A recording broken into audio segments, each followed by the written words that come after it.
Saya-saya ng mensahe kanina, no? Ami, ano sa tingin ninyo? Maganda.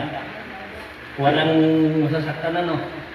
Kung yung lang gawain ng hindi maganda, ang siya at mapalitan ang spirit ng Diyos. Gusto ng Diyos ay pagpapit. Ayaw niya patayan, ayaw niya yung mawawala. Pero gusto niya binigay sa akin ng buhay dito. Buhay hanggang ang malakas ang buhay mo. At patili ka sa iyong sarili. Ang katawan niya, binigay sa inyo ng Diyos. Huwag mo nang pusurin at magawin din ng Diyos. Sabi natin ng Ama, hindi kayo kahit mawawala ang katawan niya. Kung hindi ang isipiritong masama at papalitan ng hindi magulo. Ang gusto ng Ama, ang pagbabago ng lahat. Walang masasaktan, ikaw lang ang Diyos ang makausap doon. Pangalan ni Jesus, ito ang kanyang basbas.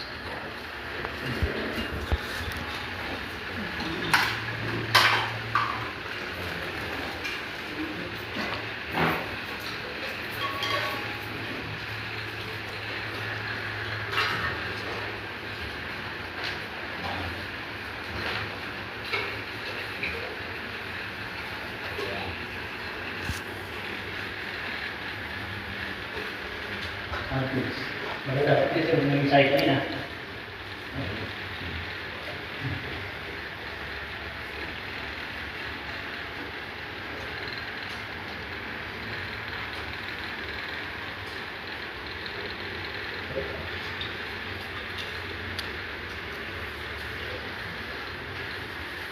Hindi ba, ang pagkasuhan ng Diyos lagi ang pagmamahal ng bawat sa kapwa.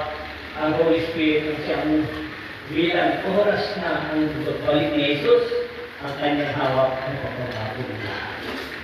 Tapos mabuhay tayo, ang ating naliliburan natin, ang tulay sa kaligtas natin, walang ibang isang iwala. Ang iwala ang bumaba sa pangalan ni Jesus. Yun lang, maraming salamat, magandang hapon sa inyo lahat, magandang hapon sa Diyos. Lahat tayo magkakaisa sa Diyos. Amen? Amen. Baka natin yung Diyos. Alright. So, thank you for watching and God bless po sa inyo. Live na po tayo.